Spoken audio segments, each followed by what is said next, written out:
नमस्ते बच्चों, समुच्चय चैप्टर में आपका स्वागत है।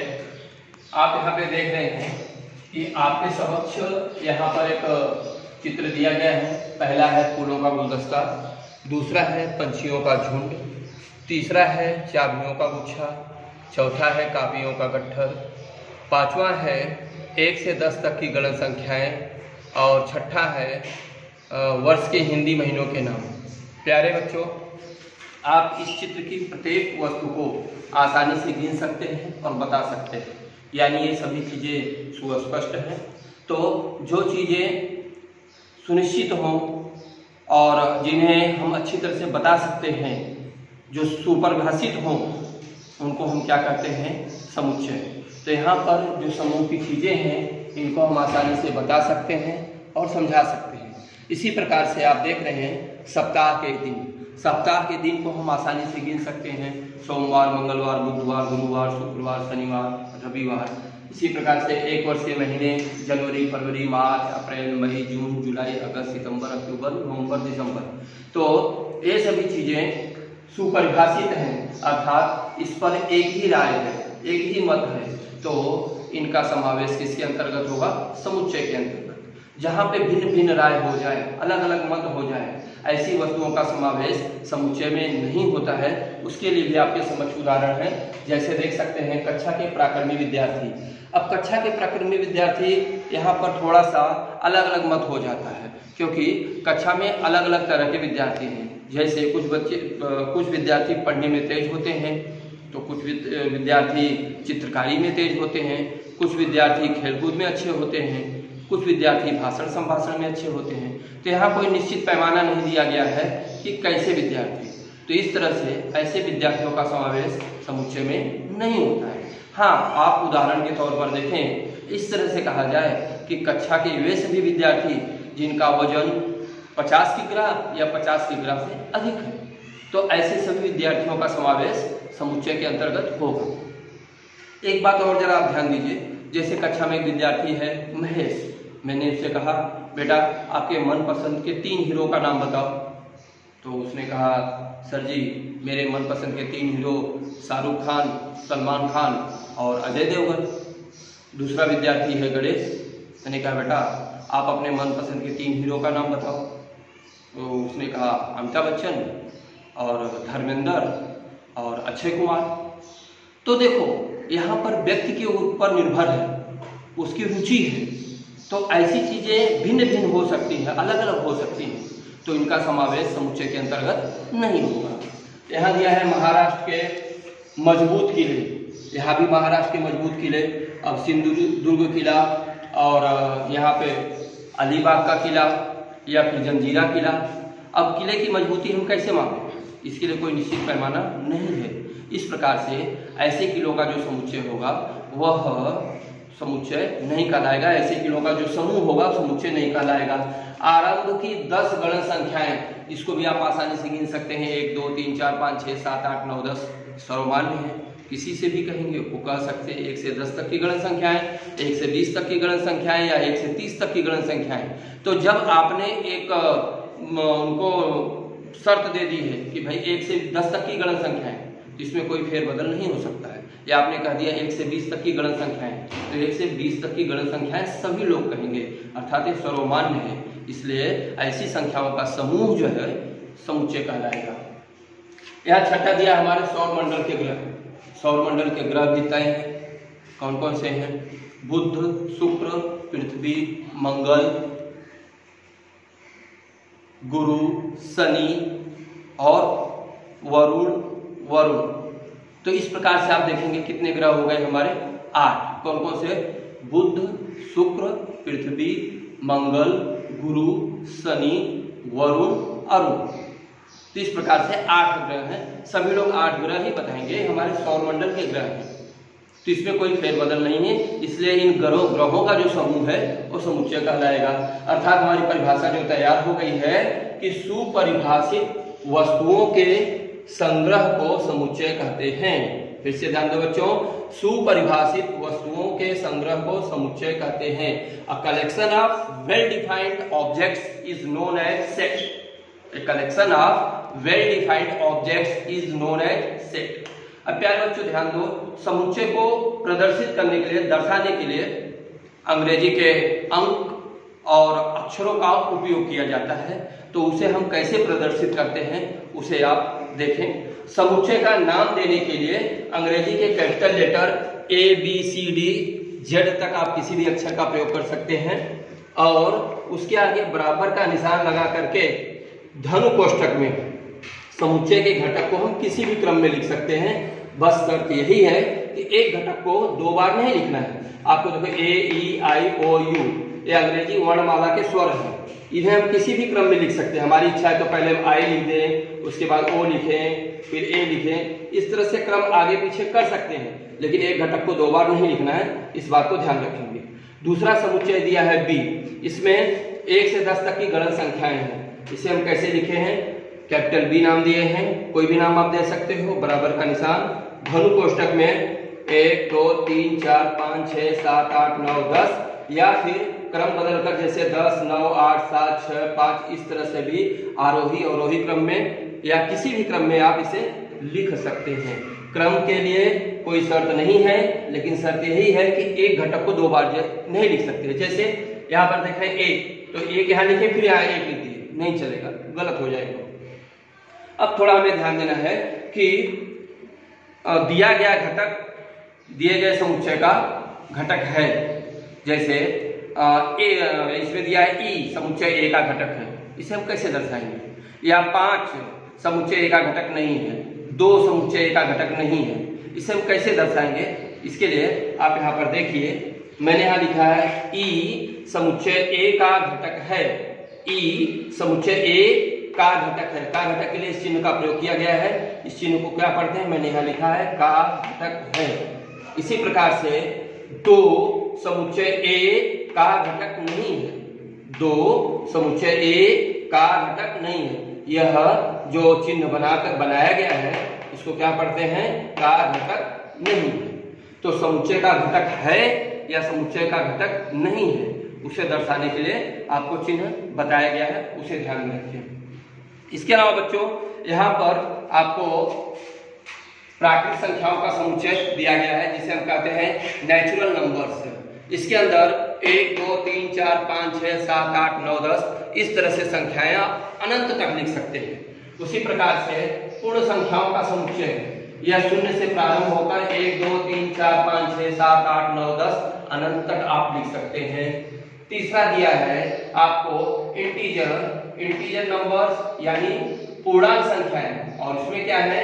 शून्य से लेके 1 2 3 4 5 अनंत तक की संख्याएं, और शून्य से ऋण 1 ऋण 2 ऋण 3 ऋण 4 ऋण 5 इस प्रकार से अनंत तक की संख्याएं हम लिख सकते हैं। ऐसी संख्याओं को हम क्या कहते हैं? पूर्णांक संख्याएं। अब लास्ट में यहाँ है आपको परिमेय संख्या, उसे क्यू से दिखाते हैं। परिमेय संख्या यानी क्या?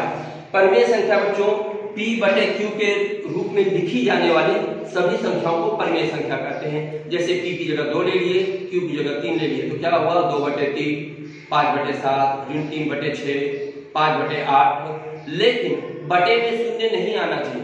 बटे में शून्य आया तो अर्थहीन हो जाएगा, अर्थात Q का मान शून्य नहीं लेना है। बस इसी चीज को ध्यान में रखना है।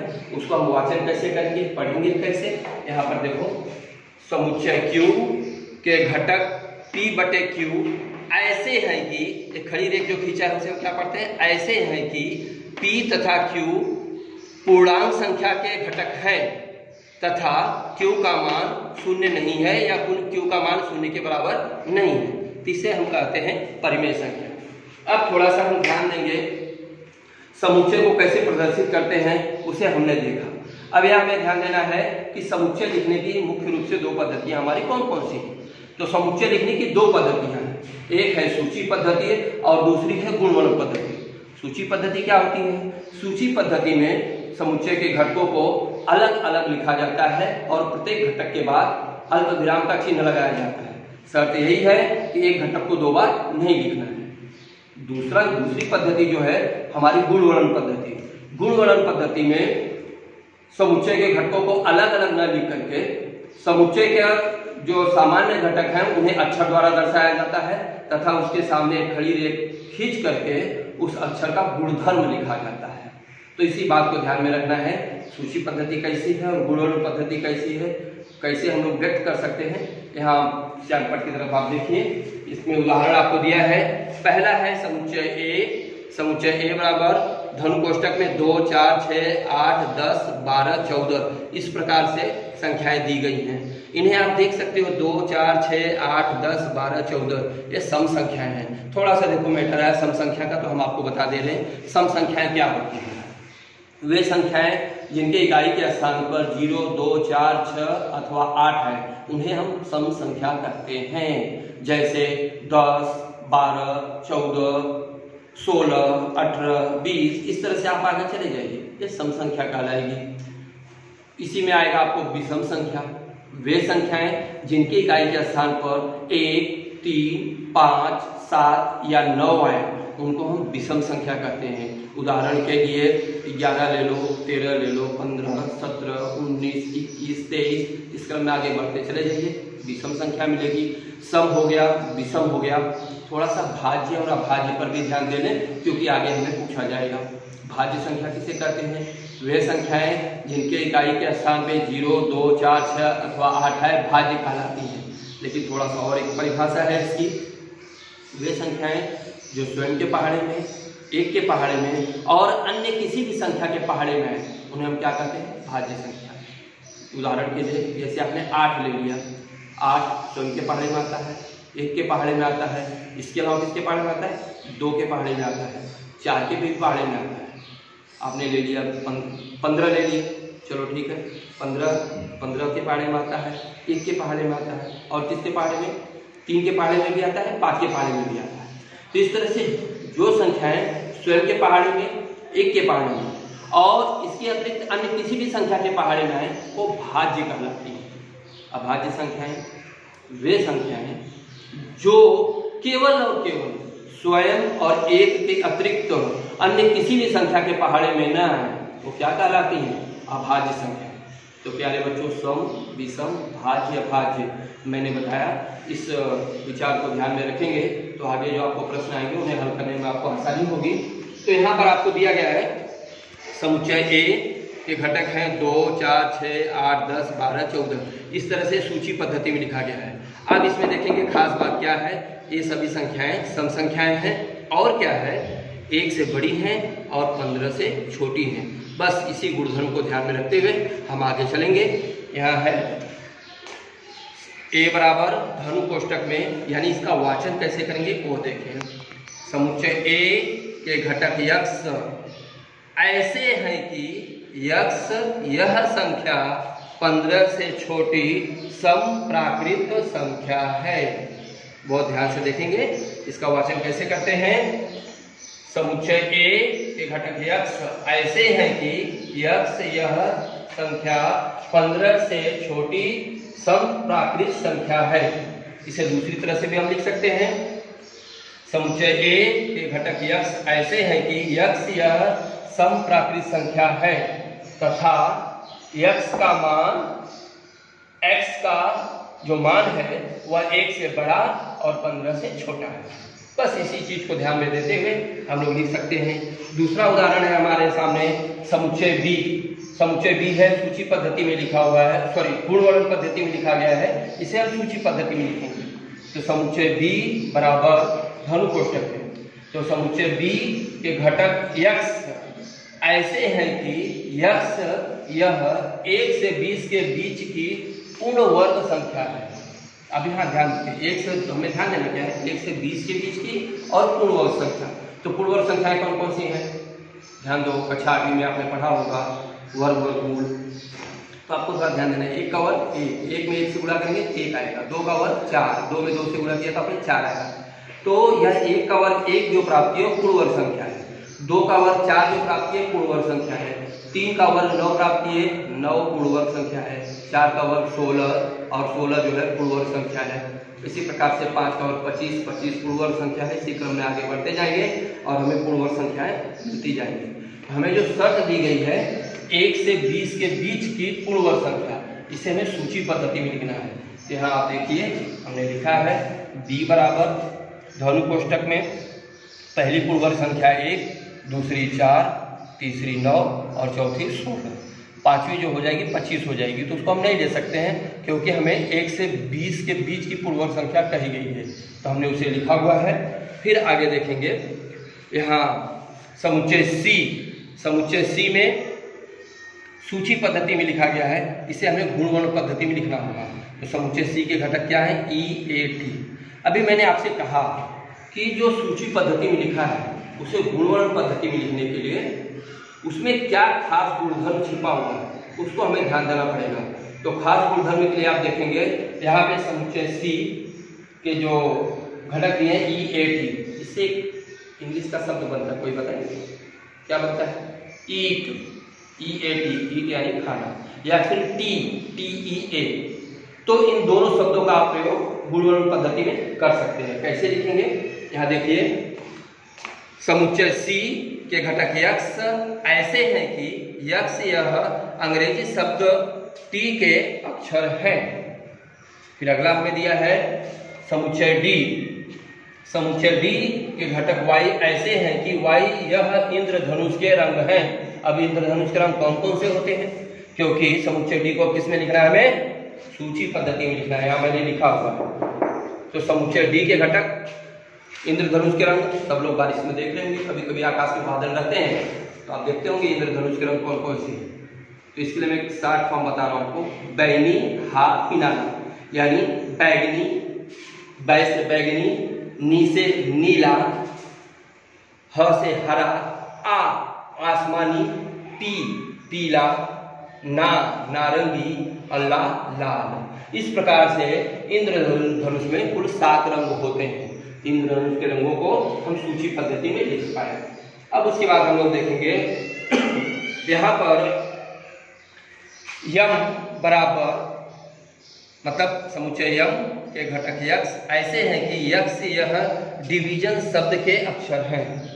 प्यारे बच्चों, वैसे तो सामान्य तौर पे समुच्चय के घटक अंग्रेजी के छोटे अक्षर में लिखते हैं, लेकिन अगर हमारे प्रश्न में कैपिटल लेटर्स दिया गया है जैसे इंडिया, डिवीजन, इस तरह के जो भी शब्द आए हैं या लिखा हुआ है भारत, दिल्ली कैपिटल लेटर में लिखा हुआ है, तो उसे आप कैपिटल लेटर में ही लिखिए, जैसा दिया हुआ वैसा ही लिखिए। तो यहाँ पर लिखा हुआ है डिवीजन को हम लोग लिखेंगे किसमें? सूची पद्धति में। तो सूची पद्धति में m बराबर DIV के बाद फिर I आया है, लेकिन नहीं लिखेंगे क्योंकि I पहले लिख चुके हैं। SI फिर I लिख रहे हैं, लेकिन I को नहीं लिखना क्योंकि I लिख चुके हैं। उसके बाद O फिर M। तो इस प्रकार से हमने डिवीजन शब्द को सूची पद्धति में लिखा है। यहाँ पर ध्यान देंगे, बहुत ही आसान है, थोड़ा सा देख लो। यहाँ पे क्या बच्चों आप ऐसे भी कर सकते हैं, जैसे यहाँ पे देख रहे हैं ना डिवीजन शब्द लिखा, आई डबल जो अक्षर उनको कट कर दो पहले से। आई यहाँ पर है, फिर से आई हल्का अपने यादगार के लिए पेंसिल से कट कर दीजिए। तो DIV, अब आई को नहीं लिखना है। एस फिर से आई आया है, आई को हल्का कट कर दीजिए। फिर OM। इस प्रकार से गुणवर्ण पद्धति में जो चीज दी गई है उसको आप सूची पद्धति में यहाँ पे लिख पाए। इसी प्रकार से आगे हम देख रहे हैं, यहाँ दिया समुच्चय P के घटक यक्स ऐसे हैं कि यक्स यह एक ऐसी पूर्णांक संख्या है कि x का मान ऋण 3 से बड़ा और धन 3 से छोटा। ऋण 3 से बड़ा और धन 3 से छोटा, आप यहाँ देखिए ना पूर्णांक संख्या को समुच्चय आप देख रहे हैं। तो ऋण 3 से बड़ा कौन होगा? ऋण 2, ऋण 1, 0, 1, 2 और 3 से छोटा। यहाँ 3 से छोटा मतलब 2, 1, 0, ऋण 1, ऋण 2 और ऋण 3 तक नहीं जाना क्योंकि इसकी सीमा दी गई। ऋण 3 से छोटा होना चाहिए और धन 3 से, ऋण 3 से बड़ा होना चाहिए और धन 3 से छोटा होना चाहिए। ऋण 3 से बड़ा ऋण 2, ऋण 1, 0, 1, 2 और धन 3 से छोटा मतलब यहाँ से 3 के पहले तक ही लिखेंगे। इस चीज को आप ध्यान में रखिए लिखेंगे। यहाँ पर लिखा गया है समुच्चय P में जो घटक हैं -2, -1, 0, 1 और 2। फिर अगला उदाहरण आपको दिया गया है समुच्चय R के घटक यक्स ऐसे हैं कि यक्स यह 5 की गुणज प्राकृत संख्या है और यक्स का मान 1 से बड़ा और 26 से छोटा है। तो आप उसको कैसे लिख पाएंगे सूची पद्धति में? 5 की गुणज मतलब 5 के पहाड़े में 5, 5 एक का 5, 5 दूनी 10, 5 तीन 15, 5 चौक 20, 5 पचे 25। अब यह जो 25 है वो 26 से छोटा है, और यहाँ ये जो 5 है वो किससे बड़ा है? 1 से बड़ा कर सकते हैं या 4 से बड़ा कर सकते हैं, दोनों चलेगा। लास्ट में यहाँ दिया है समुच्चय F के लिए, तो यह भी गुणवर्णन पद्धति में पहले से है आपके पास। F समुच्चय F के घटक y ऐसे हैं कि y यह 9 का वर्गमूल है। अब 9 का वर्गमूल थोड़ा ध्यान दो बच्चों, 9 का वर्गमूल धन 3 ऋण 3, 4 का वर्गमूल, 4 का वर्गमूल क्या आएगा? ऋण 2 धन 2, 25 का वर्गमूल ऋण 5 धन 5, 36 का वर्गमूल ऋण 6 धन 6, 49 का वर्गमूल ऋण 7 धन 7। तो इस प्रकार से वर्गमूल का चार्ट आपने सीखा हुआ है।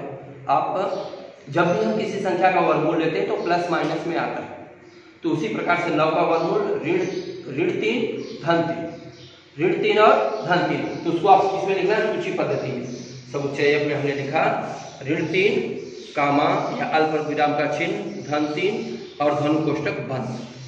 तो इस प्रकार से प्यारे बच्चों मैंने आपको समुच्चय लिखने की दोनों पद्धतियां यानी सूची पद्धति और गुणवर्णन पद्धति, सूची पद्धति से गुणवर्णन पद्धति में और गुणवर्णन पद्धति से सूची पद्धति में कैसे लिख सकते हैं यहाँ पे मैंने लिखा है।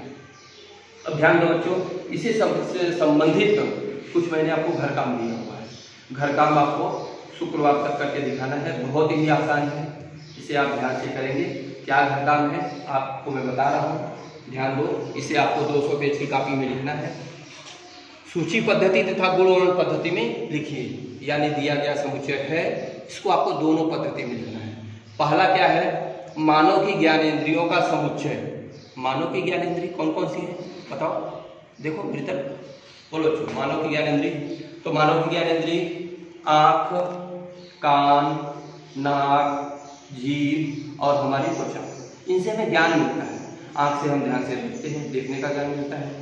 कान से श्रवण होता है, सुनने का काम मिलता है। नाक से हम बताओ नाक क्या काम करता है? सूंघने का काम करता है।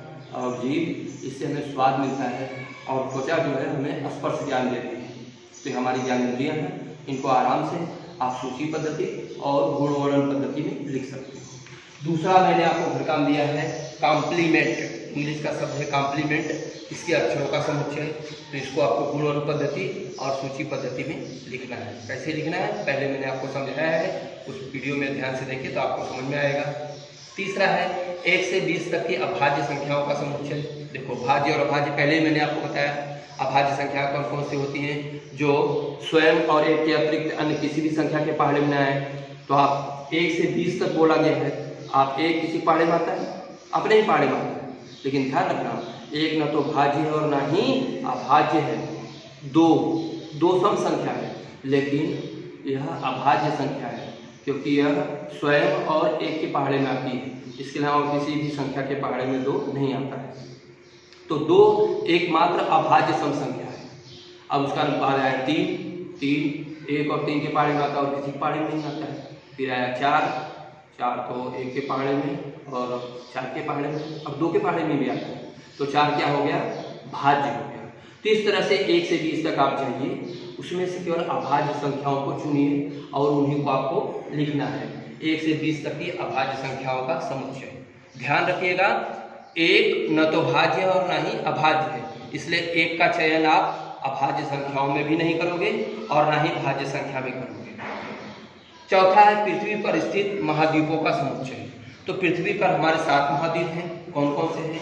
एशिया महाद्वीप, अफ्रीका महाद्वीप, यूरोप महाद्वीप, ऑस्ट्रेलिया महाद्वीप, अंटार्कटिका महाद्वीप, उत्तरी अमेरिका महाद्वीप, दक्षिणी अमेरिका महाद्वीप, और इस प्रकार से हमारे 7 महाद्वीप हैं। इन 7 महाद्वीपों को सूची पद्धति और गुणवर्णन पद्धति में लिखें। 5वां क्वेश्चन है आपको 6 की गुणज प्राकृत संख्याओं का समुच्चय। 6 की गुणज यानी 6 के पहाड़े में कौन कौन सी संख्या है? 6 का 6, 6 दूनी 12, 6 त्रिक 18, 6 चौक 24, ये अनंत तक आएंगी। आप 4-6 संख्याएं इस तरह से लिख करके उसे सूची पद्धति में भी लिख सकते हैं और गुणवर्णन पद्धति में भी लिख सकते हैं। तो प्यारे बच्चों, इस प्रकार से मैंने आपको घर काम भी समझा दिया। इसे आप 200 पेज की कॉपी में सुंदर ढंग से लिखिए और भरपूर प्रयास करिए। वीडियो को एक बार 2 बार देखिए। कोई भी समस्या है तो आप शुक्रवार तक मुझे पूछ सकते हैं। और हमारा जो चैनल है बेटा, जिस पे आप आसानी से देख सकते हो, स्कूल का चैनल DBRA विद्यालय, इस पे हमारे विद्यालय के सारे वीडियो आपको दिखाई पड़ेंगे। इसको आप ध्यान से देखिए, इसे लाइक करिए, सब्सक्राइब करिए, शेयर करिए और अच्छे से पढ़ाई करिए। इसी अपेक्षा के साथ आज के वीडियो को यहीं पे विराम दिया जाता है। जय हिंद, जय महाराष्ट्र।